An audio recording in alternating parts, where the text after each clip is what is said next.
Picture this. It's 2013, it's a summer day.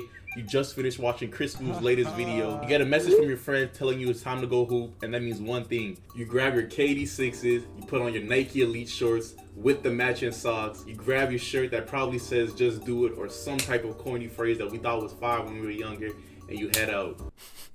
And what I just described, in my opinion, is peak Nike basketball. I'm talking about that era from roughly 2008 to like 2013, 2014, maybe even 2015 to be honest. But fast forward to today, I realized that Nike doesn't really have that same influence that they once had in the past. Their stocks are plummeting, and that previous buzz and excitement that used to come with new shoes dropping, especially shoes like KD's, LeBron's, Kobe's, that same excitement just isn't there anymore. How did Nike go from being the top dog in the game to just another competitor? I want to take a real deep dive into this, exploring what really catapulted Nike into their greatness and what eventually led back down to their downfall.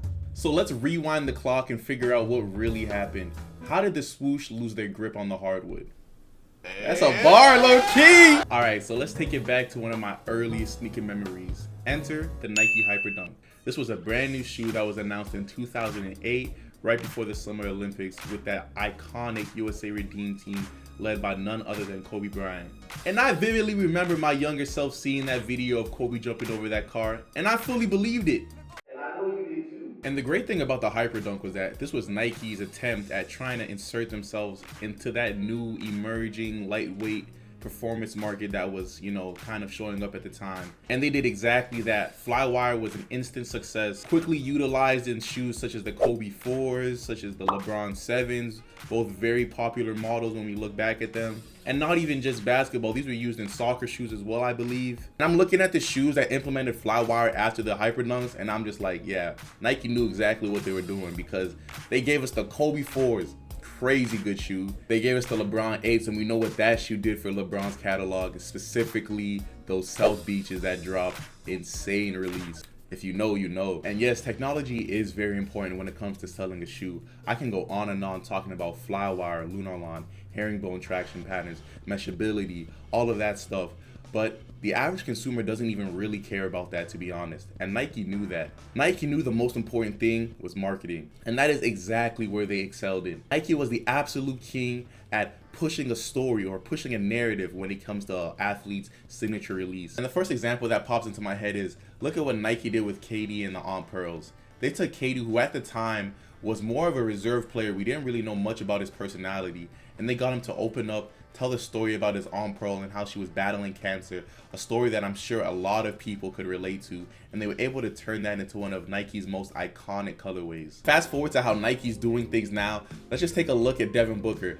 Great athlete, superstar player, he plays in Phoenix, which is a good sized market, Western Conference, 70 plus in a game. You have a lot to work with for a player you've given a signature shoe to. The D-Book ones have been out for like 3 months and I had no clue. They didn't really do any type of promo. I haven't seen any commercials. Even in this age of social media where you have all these tools available to you, I haven't seen any type of push from Nike in that front. And even with someone like John Morant, someone who is so controversial, so prolific, so exciting to watch, they have every single thing they needed to catapult his shoes into the same type of level that you see the Kobe's on, that you see the LeBron's on, that you see the KD's on.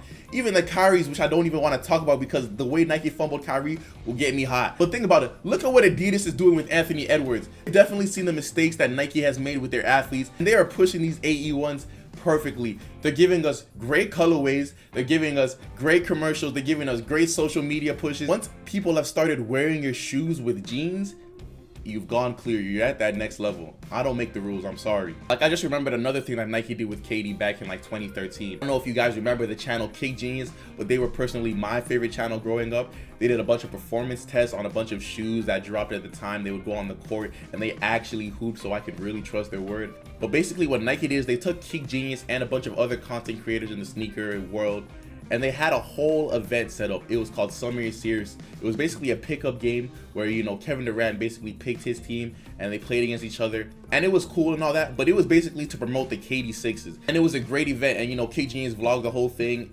Unfortunately, that video is no longer existing. Kick Genius's channel is taken down. I don't know why they did that, but Jay Jones is still making content, so shout out Jay Jones. And if you're watching this, bro, I don't know how, but bro, please get that channel back up, man. But that just goes to show you how much effort Nike was putting into marketing for their shoes. You know, the most popular sneaker content creators were coming out and, you know, trying on the shoes early. They were doing all this stuff. They were going back to their channels talking about the event just to push the shoes out. Nowadays, you might get, you know, Nike reposting a player wearing his shoes early, talking about some eyes emojis. Like, what are we talking about, man? And going back to Adidas, it's not only Adidas that's stepping their game up. Think of brands like Puma, New Balance, Converse, and even brands like Li-Ning, who are really big in China and are starting to make that push towards the Western market here in the United States and in Canada as well. These companies have started to take notice that the consumer is now more receptive than they've ever been to trying a new brand or trying some different shoe that they've never heard of before just because of how the shoe looks, or, you know, just giving the shoe a chance. And for Nike, that's not good. But for the consumer, it's great. It's always better when you have more options to choose from. But do I think this is the end of Nike basketball? Of course not. They're quite literally too large to ever actually fall off. But I do like some of the things they are doing with Nike basketball right now. For example, the Sabrina ones are one of the best looking shoes they've come out with in a while. And they just released the Sabrina 2s, which look even better in my opinion. They also signed Caitlin Clark, which can be huge for them depending on how they go forward with her and her brand. But what excites me the most is what they're going to do with Wemby. They dropped a little teaser with what I can assume is going to be Wemby's logo, and it looks great. I really think that Wemby can have a great shoe line. Nike definitely needs to go all in with him as well. But yeah, that pretty much wraps up everything that I wanted to talk about in this video. Thank you to everyone who stayed and watched the whole vid. Comment down below your favorite Nike shoe from that era. I'm sure I missed some, and let me know why exactly that's your favorite shoe as well. But other than that, thanks for watching. Don't forget to like, comment, hit that subscribe button. And yeah, adios.